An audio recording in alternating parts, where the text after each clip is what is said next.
I am assistant professor in German linguistics at JNU New Delhi. Also the communications secretary of British Association of Applied Linguistics Language Policy Unit. And today, in my role as Faber Academy resident fellow, I'll offer a talk on India's language policy for people with hearing and speech impairment. Before I start with the talk, I'll briefly like to give an overview of why I decided to work on this. So last year, I was also a Faber online fellow, not resident, and I presented a talk based on my doctoral thesis, which was on language policies in the European Union and India. I did a comparative study of language policies in EU, India, and took 2 case studies each from EU and India, Luxembourg and Wales from the European Union, and Manipur and Tamil Nadu from India. And the crux of my dissertation is that there's a need to reconceptualize the notion of power in language policy research. And as I did this presentation, Yale, who is unfortunately not here, she told me that there is no talk of sign languages in your work. And that comment stuck with me. So I'm very thankful to her for giving me this comment, this feedback. And Yale, you're not here, but you will be definitely listening to the recording. So thank you very much for giving me this advice. Because of which I decided to work on India's language policy for people with hearing and speech impairment. The outline of the talk is as follows. At first, I'll outline the problem, then I'll talk about the impact of changing definitions, then the legal framework, and then policy implementations, and finally, I'll present the conclusions and some policy recommendations. Now, it's nice to start any introduction with figures, tables, numbers. And here I have certain numbers for you. So the total number of people with disability in India is about 27 million. Those with hearing disability constitute 5 million, and those with speech disability constitute around 2 million of the total population of India. And this is from the 2011 census, disabled population in India by disability type. So there were 8 different disability types in the 2011 census: movement, hearing, speech, movement, hearing, seeing, any other, multiple disability, speech, mental retardation, mental illness. And as you see here, the highest proportion is of people with a movement disability, that is around 20%. Hearing is at number 2 with around 19%. And speech disability is at number 6 with around 7.5% of the total people with disabilities. Here is a graphic representation of the same. I put it there because I like colors.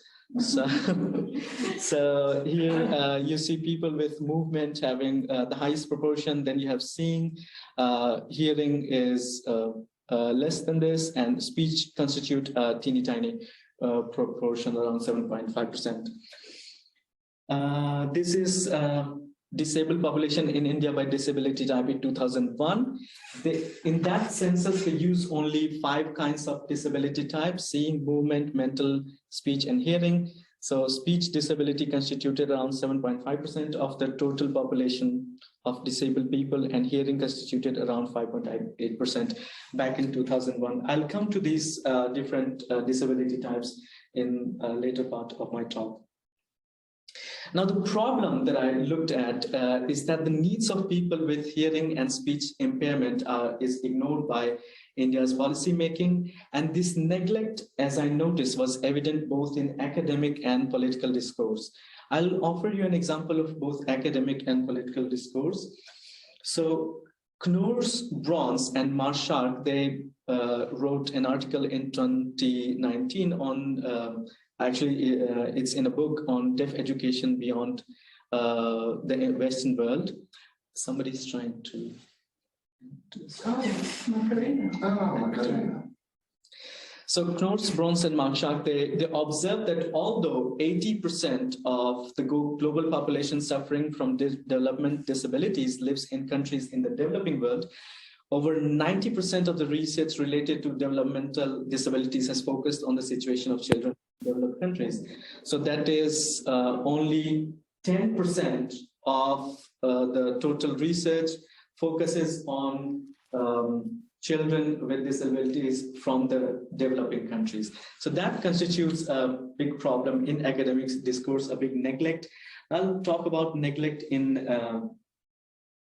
academic discourse. Yeah, neglect in political discourse.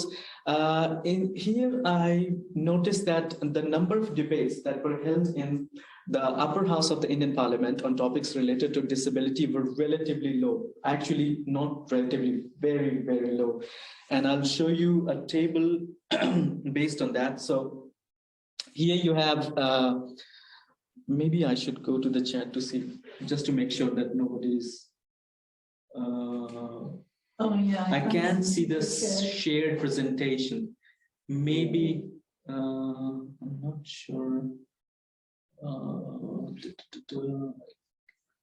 I don't know. Maybe. No, somebody else also said I was going to say the same. Yeah. So I can see we are working on it. Yeah. C'est the same. No.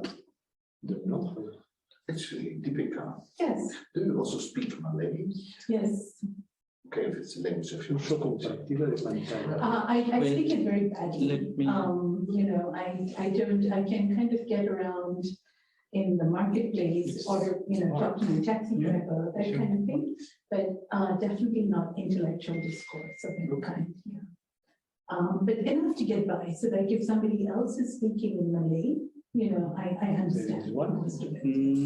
It No. is, yes, so we can go to, may I? Yeah, of course. Okay, I am trying different things. If you can see the presentation, just write yes in the chat. Or say something. Or is Yeah, it they not? can also Oh, yeah. say something, yeah. Oh, sorry, it's That's like, true, yeah. can you see it now? No. No. Oh, okay. No, no, no, no. Do better. Okay, let me go get Papa or somebody, because she set it up for me. I'll have to do it all over again. Here. Where? So funciona when sharing your screen is in mode stop. So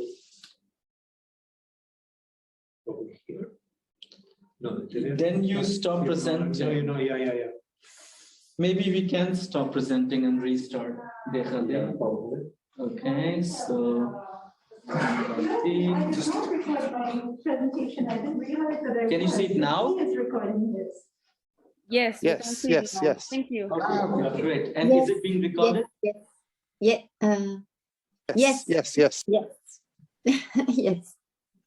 Can you please see if it's being recorded? Yes. Yes. It's still recording. It's also here. Okay. Yeah. No, don't finalize, don't finalize. It has. Pausa gravação, detener gravação. So that will be pausing recording and Which means it's being recorded. it's being recorded, that's Yeah, great. I think Yes, so, if yeah. not, there will be this. Yeah, Okay, this function will. all right, so we can just maximize it. I'll share my presentation anyway, so Okay. that you have. Take a picture again. Yes. Okay. Oh, yes, well done. Yeah. So here we go. Here we go. Is that Zoom? That's Zoom. Yes, yeah. I'm not sure. Zoom. We don't use. We do most of our teaching on Zoom now, yeah, so. I must The use pain. Google. Okay, I will. Google Meet or So I was discussing, Whiteboard we use very. okay, something. maybe- We've moved on to Canvas now. I can hear background noises, so Okay, yeah. so maybe you would like to put yourself on mute. You can put them in mute as well. Yeah. I mean, it's better if they do it themselves. Yes. Okay, so I presume you can see the there is something else in the chat. What does it say? No. What is that? Thanks. Oh, didn't need that. Okay, so Yes, we can see the colorful charts. yeah, that's good. Thank you. So I was talking about neglect in academic discourse, and I'll talk about neglect in political discourse. And this is a tabular representation of the number of debates held in the Rajya Sabha, which is the upper house of the Indian Parliament. Number of debates held in the Rajya Sabha per decade on the topic deaf. Now, if you see in the 1950s, it is more than 10, less than 20, around 18 debates were held in the 1950s. So in an entire decade, 18 debates. Wow. In the 1960s, it was around 12, so less than 20. In the 70s, it dropped down to below 10. I presume the number is around 6. In the 80s, it was less than 10. In the 90s, once again, less than 10.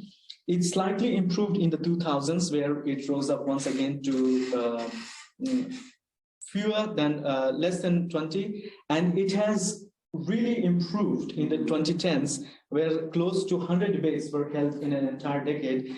But still, this is not good enough. Like if in a decade only 10 debates are held on the topic deaf or on people with disabilities, that is not good enough for people with disabilities. So it means that the policy making is not actually focused on the needs of such people. And that is, for me, an example of neglect in the political discourse. In the next section,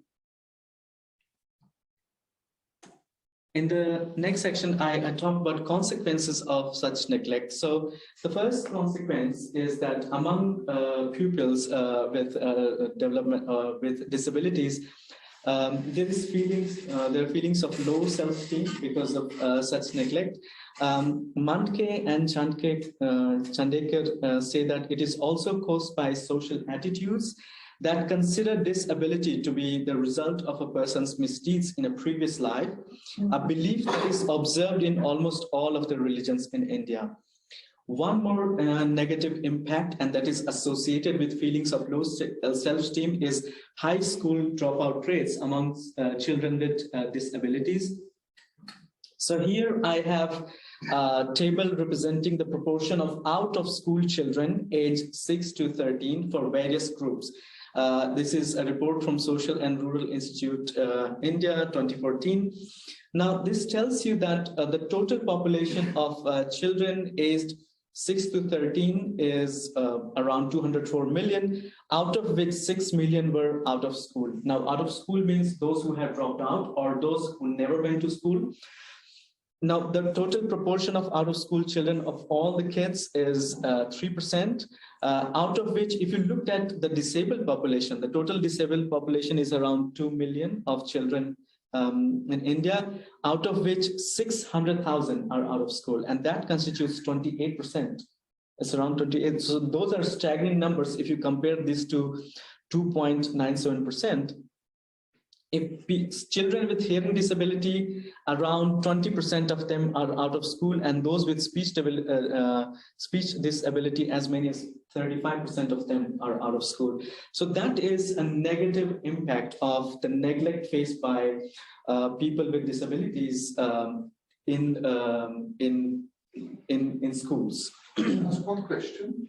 Yes, please. What exactly is speech disability? Speech disability is, I'll come to, in the next section, I'll come to that. Thank you very much for asking. So, thank you, Jan, for asking that. In this section, I was going to actually talk about impact of definitions, because the definitions of disability types have had an impact on policy measures of, I've written PWDs, which means people with disabilities. Now, in the 1981 census, only 3 broad categories of physical disability were employed.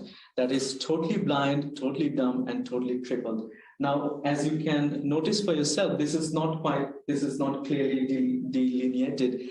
And as a result of this poorly defined categorization, the number of disabled in the 1981 census, it remained undercounted. In the 1991 census, there was no mention of disability types. And due to the problems of the definition, as well as the inherent reservations of population to share this information with the government officials, information on disability was not included in this census. Then we come to 2001. It gathered data on disability types using five disability types: seeing, movement, mental, speech, and hearing. And in the 2011 census, they used 8 disability types. That would be seeing, hearing, speech, movement, mental retardation, mental illness, any other or multiple disability. To be honest to you, I do not quite understand, even through the census description, difference between mental retardation and mental illness. It was not very clear to me. Now I will come to the question that you posed, Jan. So I have here definitions from 2001 census and 2011 census on what is disability and what is not disability in these 2 censuses. So in 2001, a person will be recorded as having speech disability if he/she is dumb. That is the actual word used there. Persons whose speech is not understood by a listener of normal comprehension or hearing. And disabilities is not if you stammer, but whose speech is comprehensible. So that's the definition according to 2001 census. 2011 census, speech disability exists when you cannot speak at all. So the word dumb is not used anymore. One is unable to speak normally on account of certain difficulties linked to speech disorder. One is able to speak in single words only and not able to speak in sentences. And one stammers to such an extent that speech is not comprehensible. So stammering was earlier excluded, in this one included, but there is a little clause there that your speech has to be not comprehensible, and then it's a disability. I'll come to hearing disability now. In the 2001 census, hearing disability exists if one cannot hear at all or can hear only loud sounds, and if you have hearing problems in one ear. There is no disability if you're using hearing aids. Now this has changed in 2011 census. If you have hearing problems in one ear, then it is viewed as not having a disability. So this is completely different. But it also says that if you cannot hear at all, if you have difficulty in hearing day-to-day conversational speech, which is hard of hearing, or if you're using a hearing aid, then it is disability. Now this concept, hard of hearing, was used for the first time. It was not used any of the censuses before. This has had an impact on how the census takes count of people. So I will tell you the impact of hard of hearing and using hearing aid is impact of changing definitions. So the number of those with speech impairment underwent a marginal increase, that is from 1.64 million in 2001 to 1.99 million, whereas the number of those with hearing impairment significantly increased from 1.02 million, or so around 1 million to around 5 million. So quite a 5-fold increase if they include hard of hearing people. I hope that answered the question. Yeah, so it's actually quite hard to compare the figures since they are based on totally different definitions. Yeah, totally right. It's very hard to compare the figures, and as I mentioned earlier, there was when I was talking about these feelings of low self-esteem and the social stigma. The social stigma has been quite strong for many decades, and it's only now that people have slowly started to talk about it. So this has had an impact on policy, and policy would not take count of people who had disabilities. So it's, and you're right, it is hard to compare the data. Now, interrelationship of demographics and policies. So policies are directly proportional to the demographics. Fewer numbers means lack of enough policies, means lack of neglect. But I'm giving you the example of Maharashtra, which is relatively big state in the southwestern part of India. It has around 473,000 deaf and 476,000 mute people aged 1 and above. However, the state has only 3 government-run schools for such school children. Teaching methods are not developed enough. Teachers use lip movement instead of using sign language. I'll come to that in the next part of my presentation. once again, there is problem of low self-esteem amongst children with speech and hearing impairment, and there is a high school dropout rate. Now, I will talk about policies for people with hearing and speech impairment. I can talk about a lot of policy domains, but I'll focus only on two. One is media and other is education. So, and if we talk about policies in India, actual legislation, there are two main statutes focusing on people with disabilities. Number one is Persons with Disabilities Equal Opportunities Protection of Rights and Full Participation Act 1995. And number two is Rights of Persons with Disabilities Act 2016. So I'll just say 1995 Act and 2016 Act. So in media, there were almost no provisions prior to the 2016 Act. In 1987, Doordarshan, which is India's national television channel, started broadcasting news for those with hearing and speech impairment. And this news was once a week for 15 minutes, I think every Sunday. And there were no provisions for closed captioning or subtitling.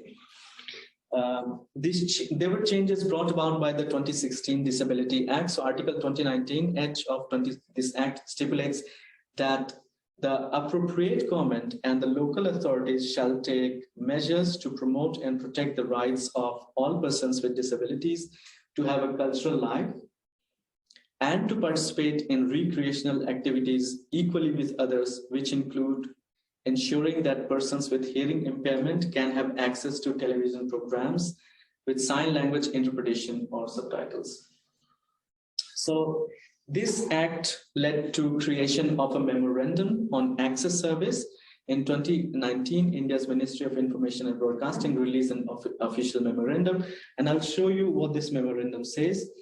It proposes a phase-wise implementation of access service to the hearing and speech impaired. As you can see, and I think I'll let it sit there for 5 seconds so that you can see how it is expected to go through years. I hope it is clear from there. I have to look a little bit closer.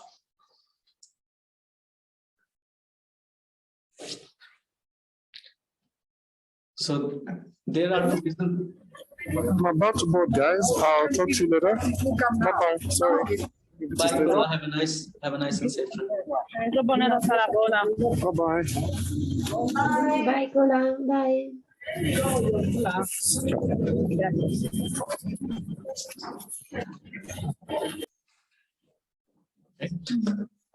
So as you can see, from 2019 to 2025, the government has proposed that the amount of closed captioning and or sign language interpretation has to increase for different programs, for example, for regional or movie-based and other channels, for new channels, for foreign language channels. I don't want to go into the nitty-gritty of every single figure, but it is supposed to increase through years. I'm curious, it's like the 20% as opposed to 5% in 2019. Is that happening because foreign English language channels already have subtitles? So it's not hard to bring it up to 20% as opposed to, let's say, the local news channels who have no subtitles? In all fairness, I do not know the answer to that. Okay. I have to be honest, I cannot give hypothetical replies to that. So I look into that. I thank you for asking. I mean, if I'm allowed to make an assumption, it would be because English is not accessible for everyone. So that is why they have a rather strict provision for English, like foreign English language channels. But you might be correct. There is already subtitles in.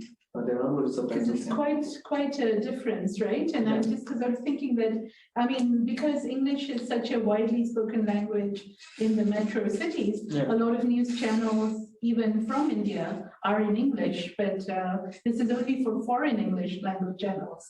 So I'm kind of just curious. Yeah, in all fairness, I do not have responsibility. So I will look into it. Thank you for asking.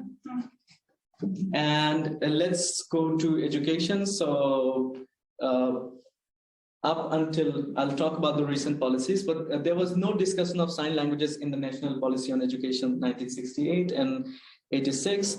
The 1995 Act that I mentioned, it talked about restructuring the curriculum for benefit of students with hearing impairment to facilitate them to take only one language as part of their curriculum. Now, there is some context to it. India follows 3-language formula. In Europe, you have mother tongue +2. In India, we have 3-language formula where you learn Hindi, English, and another Indian language in the northern part of India, in the Hindi-speaking belt, and mother tongue, English, and Hindi in non-Hindi speaking states. So this is supposed to be the policy for education in schools. And the 1995 Act that you have to take only one language as part of their curriculum. So kind of relieving the language requirement, but it wasn't really helpful. I mean, because they were not making any provisions for sign language teaching, etc. In 2016 Act, this has changed, because the 2016 Act says that deaf students should be taught in the most appropriate language and modes of communication. So this is more concerned with their needs as compared to the previous statutes. Now, one point that I wanted to talk about is oralism, which means that hearing impaired pupils are encouraged to read lips and speak instead of using sign language. And in order to understand one needs to realize that communication can also occur through signs and not necessarily through spoken form. Now, oralism doesn't allow hearing. This is from deaf websites. The date is not given, so that's why I put SA. It doesn't allow hearing impaired to use sign languages in the classroom. And this oralist approach dominated in the States in the 1960s until the 1960s, after which American Sign Language gradually came to be accepted. A key reason for the decline of the oralist approach was the movement launched by the deaf community against this approach, as they believed that this approach isolated the deaf children and constituted a hindrance to the deaf culture continuing to grow and develop. Now, talking about the Indian context, in India, the situation has not been the same as in the US. So now they're using ASL, but we are not using ISL to the same extent that they are using ASL. So the oralist versus sign language debate has persisted in India as the majority of schools continue to use oralism. So one more disadvantage for children with hearing impairment. Now, in the recent times, I'm coming slowly to the end of my presentation. So in the recent times, the government of India is slowly taking measures to promote Indian Sign Language. So for example, in 2015, they established Indian Sign Language Research and Teaching Center. And this center has taken certain important measures for the welfare of people with people using sign languages. So in 2018, the first ever Indian Sign Language Dictionary was published. This dictionary consisted originally of 3,000 terms. It was expanded to 6,000 terms in the second edition in 2019. And the third edition, the latest one, contains around 10,000 terms. So this is like a threefold increase, a significant increase, and a much better policy making compared to the previous years. Now, this center also offers 2 courses, namely Diploma in Indian Sign Language Interpretation and Diploma in Teaching Indian Sign Language, and offers a stipend of 5,000 rupees per month, which is around $70 US, to students of the latter course. Why they don't offer any funding for the students of the former course, I don't know. It wasn't there in the report, so I need to contact them and ask them if there is some problem with the report, or if there is certain rationale behind it. Now, this is the penultimate slide. The National Education Policy 2020. It came last year. It talks about Indian Sign Language. It says that Indian Sign Language will be standardized across the country, and national and state curriculum materials will be developed for use by students with hearing impairment. It also says that vis-a-vis local sign languages, they will be respected and taught as well wherever possible and relevant. So not quite precise. It talks about them. So the good thing is that at least there is something. They talk about it, but it is not very, very precise. So there's a lot more work to be done. And I come to the conclusion. So research shows that policy making is becoming gradually more inclusive, but there is a lot more work to be done. For example, currently there are only 387 schools in India for children with hearing impairment, and many more schools could be opened. Here are my policy recommendations. So number one, the Indian Sign Language can be officially recognized. I argue for this. Number two, more schools should be open for children with hearing and speech impairment. Number three, regular impact assessment should be done. So if you're taking certain policy, you conduct assessment of what is the impact of these policies. And fourth, there is need for more intensive research. For example, on oralism, to what extent this has an impact on education of children with hearing and speech impairment. So, I have a question. Are you taking these policy recommendations to the Ministry of Education? Not now. I will publish a paper on only then, like I'll send it to them. So that's all. Thank you very much for your attention. I really appreciate it.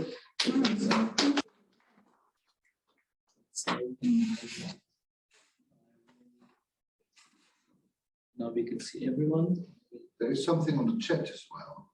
Yes, there's one person who has put something. I think it's a thank you. Maria Teresa is saying it's okay. Okay, yeah, all right. Yeah. Let me close the chat. Sirad means close. Close, yeah. Okay. So thank you also to Mariona and Maria Teresa and Macarena for attending, and Raymond Lul, which I presume us. That's us. Yeah. Oh my goodness. Yeah. Yeah. Okay.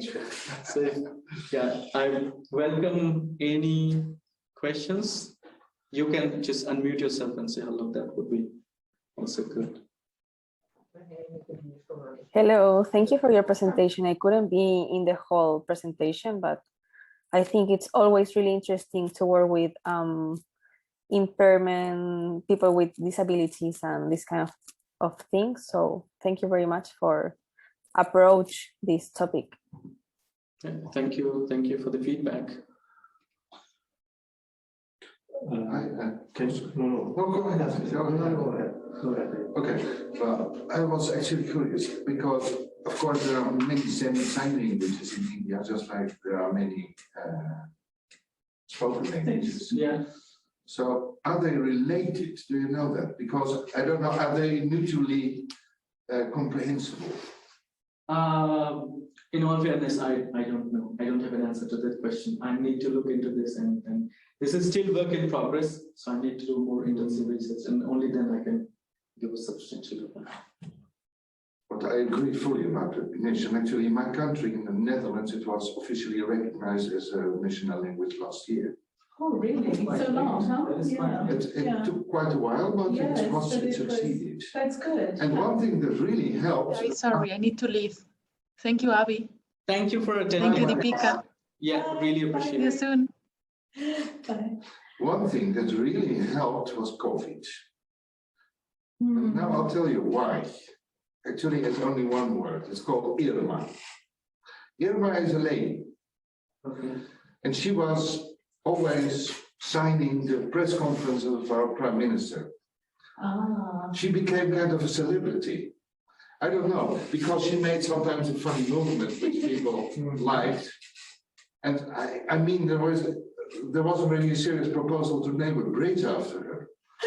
But the thing also put sign language kind of on the map. So I think that really helped as well. I don't know if something similar happened in India. Thank you for sharing this. I will. So whenever I write a paper, I'll make sure that if there is scope, I will include that how like certain people. I mean, she was not really a champion of the language directly, but indirectly she was. Yeah. So how certain people can actually contribute to recognition of certain languages. In India, I do not recall any such thing happening. It's just that, I mean, I can make very like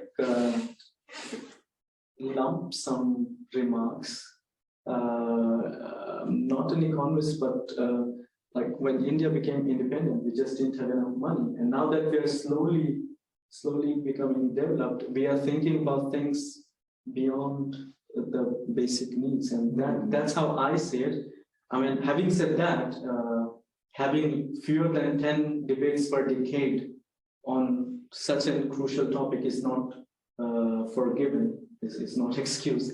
But I would say that now we are thinking of things. It's also related to development across the world. So American Sign Language is established, British Sign Language is established. Now that their conferences, they sign the live talk. And now that we are getting exposed to this, this is also reflected in India. So there is increasing awareness. So live sign language interpretation, I'm not sure if it was a thing 20 years ago, 30 years ago, but now it is very much there, and it makes us aware that, okay, we need to step in that direction too. There has to be inclusion of people.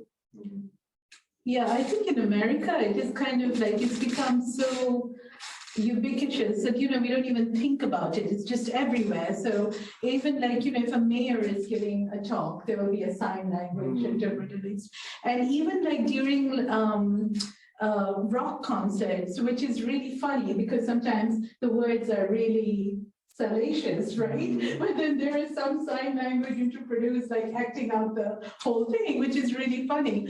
So I think that we are used to like going to rock concerts or to, you know, political debates and having it. But I'm just wondering, was there a history in like making ASL so common that India can perhaps also follow, and how that was actually, you know, made into law? Yeah. I do not know that much about ASL, Yeah. to be honest. Like, this is one more thing. I'm stepping into this research. It's my first foray.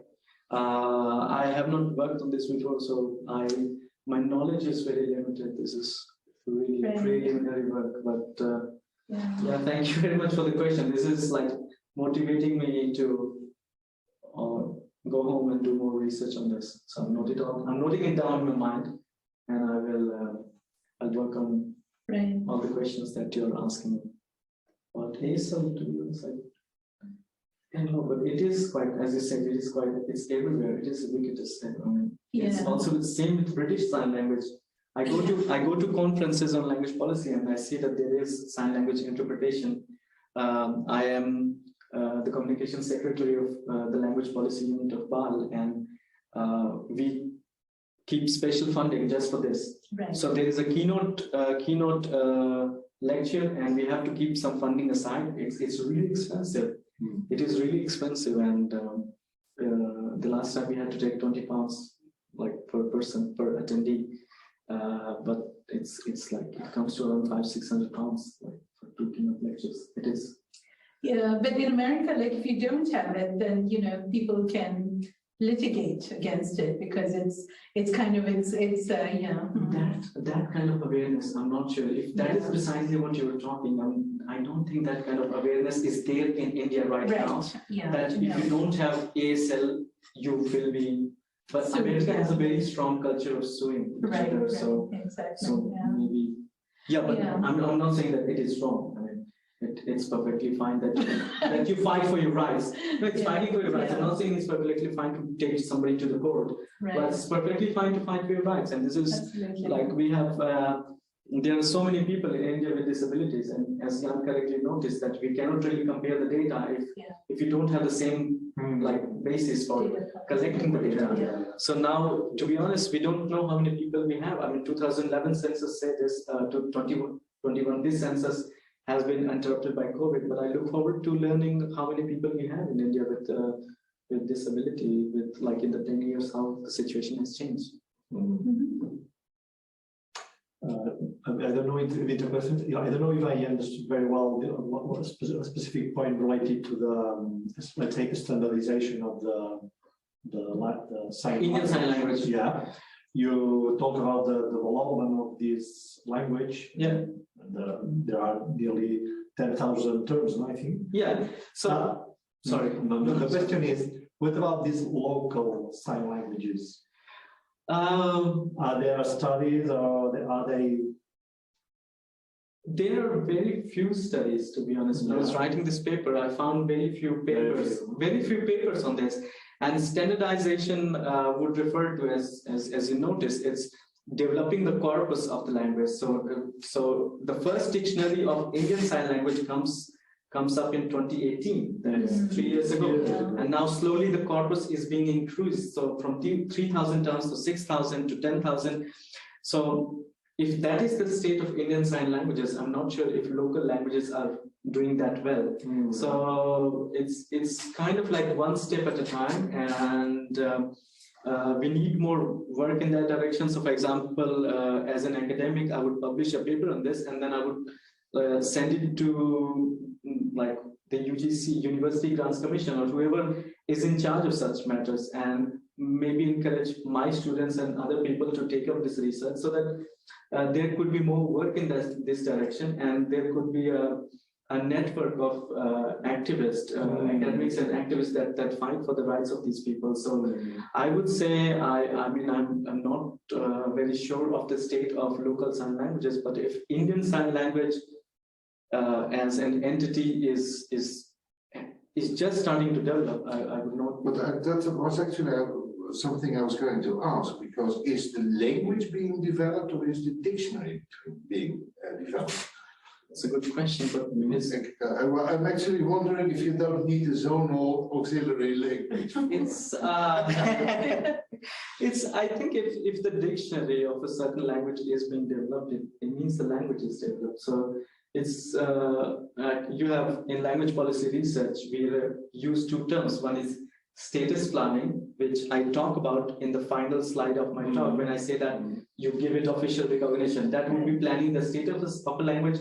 And one is corpus planning, which is creating dictionaries and grammars and Codification. That's the codification. Codification, yeah, thank you. That's how it's not language can be codified without without a dictionary. Yeah, so land use, for example. Both of these are related because exist. That's pretty much what I mean. So you plan the status, and it is based on corpus planning, and corpus planning can be done much better if you plan the status, because once you have planned status, it means more money.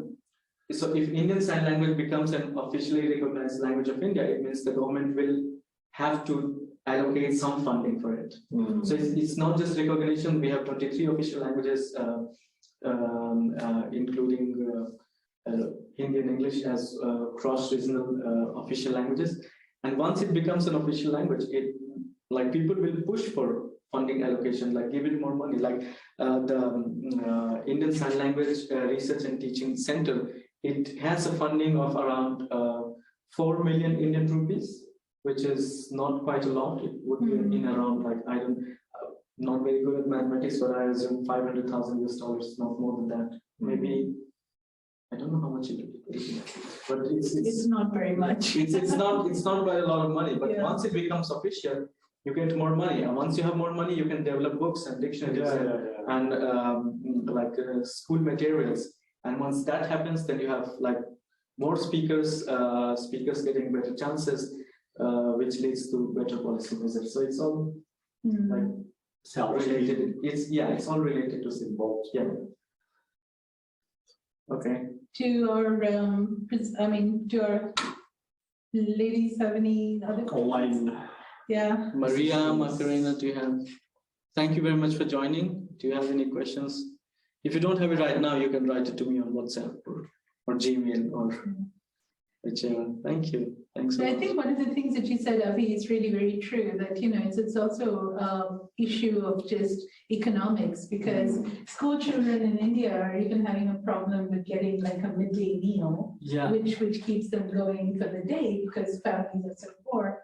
And in that, to allocate money towards kind of things that are, in a sense, not at the survival tier, but something, it's a question of economics. I think people need to, If I may share my experience, like when I was in Germany, I would see so many people with Down syndrome, and then my first thought was, how many people in Germany have Down syndrome? I never see it in India. But then I quickly realized that we never allow these people to go out. We keep them like locked inside the house, because there were some children in my neighborhood who had some developmental disabilities, and they were hardly ever allowed to go out.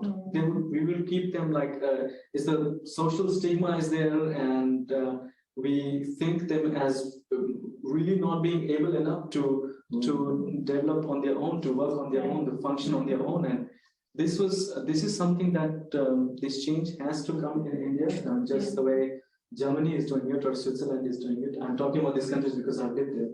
So it's something that needs to come in India too. And when we talk about like midday meals and children not having enough money for, like, midday meal is a scheme that was introduced to encourage children to go to school so that they can eat, those who don't have enough to eat. And so, like, when we don't have money for that, if like those with like disabilities, they really have a problem financially in this regard. So I hope I have not exhausted. No. That's fine, yes. But it's just depressive. No, I mean, these poor kids, but like it's our job as scholars to talk about absolutely, yes. Yeah, I was thinking, I don't know, I didn't want to give my opinion because I wasn't in the whole presentation. So I don't know if you have talked about this, but it's about economics, but I think it's also about education, because thinking of deaf people, for example, or with hearing impairment, they in Chile, for example, they are not aware that they have a language and they can communicate with the language. So I had a deaf colleague, a classmate at school, and she was forced to read the lips. Until we left school, she wasn't able to use sign language. So I think that was mainly because people didn't know or wasn't aware that there was a sign language, or they didn't thought it was that important. So I know it's about everything, it's about money, but I think also we are not aware of how important or how does it means that you are not just signing, that you're doing some random stuff. It's a language, so I don't think people knows that. That it's good to have. That's why I told at the beginning that it's good to have this kind of studies, because it makes people aware of how important these things are and how deep they have developed in the history, Sure. Yeah, you're right. I totally agree. The awareness has to be there. So there has to be, it has to come from various levels. So the government has to make policies and give funding, and on part of the people, there has to be awareness, which once again, but as I said, it's all related to each other. So because it has to be there in the media. So for example, like in India, we have had so many movies in which like deaf people are being made fun of, or mute people are being made fun of. So we need to make sure that such discrimination does not like happen. It stops. And like up until recently in Bollywood, we had movies who were like making fun of deaf people. I mean, that's not okay, and that kind of representation is not okay. So, and once that like starts changing, it will it is all related to one another. So it will lead to growing awareness, and we need more movies and more representation, better representation in the media on such topics, and also in schools. And I think just to share again something from the US, which is I think very worthy of emulation. One of the things that I think we have to do in any country is to make sure that this population is also able to earn their own living. And one of the things that regularly happens in Chicago, when I take an Uber cab, the guy is just driving me. He doesn't need to talk to me or hear me. So it will come as a notice that your driver is hearing impaired or speaking impaired. So would you please just text him when you need something? And then at the back of the seat, there will be some sign language things for saying thank you and whatever else you would. And so I think that's a wonderful education for us. And I mean, all he needs to do is drive me. And in Malaysia, there's like a restaurant which is just peopled by, people with like some hearing or thing loss. And they have these little tags that say what kind of an impairment they have. And there are various ways in which the patrons are asked to, talk to them.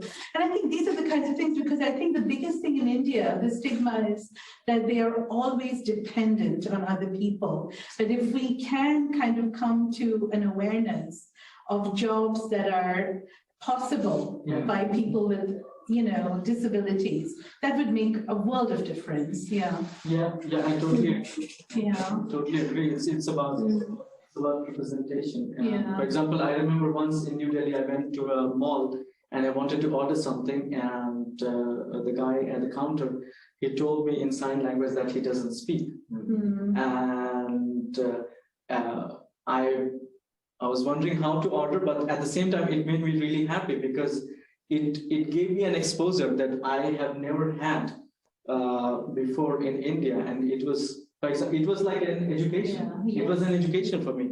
So I was very happy and to have that, and like it would be great if we could have more such things. Yeah.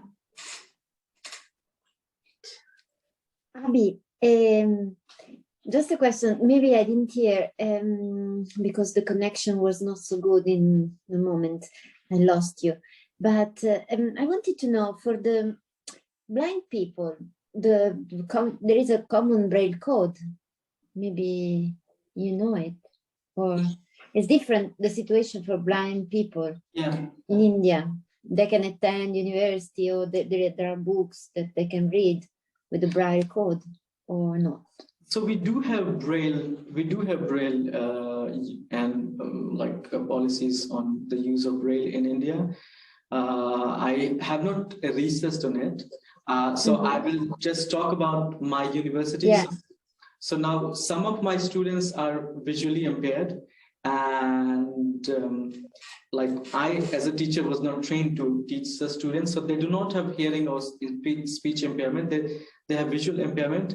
And when I do get such students, we need to make sure at JNU we need to provide such students with a tutor which can help them with assignments, and we also need to make sure that whatever reading material we give, either we give it in Braille or we give it in PDF form, which is readable. So if we can create reading materials and give it to the library and say that, can you please convert it into a PDF that is readable for them, and as in they can play the PDF and they can hear it. So that's how we ensure the inclusion of students with visual impairment. Either giving the materials in Braille or reading. Okay, thank you. You're welcome. I think I'll stop recording now. Thank you. So how do I do it? In this button, right? The Grabando. It's recording. And finalizer is. I don't know if we finalize or not. It's you. Yeah. No. Yeah. It's your stop. The tenor is stop. I think just Here it is. Isn't it? I will. So we'll just have to kick you out now. That's really sad. I think you. Anyway, hope to see you tomorrow. Yeah, so that I'll stop. Yes. See you all tomorrow. See you tomorrow.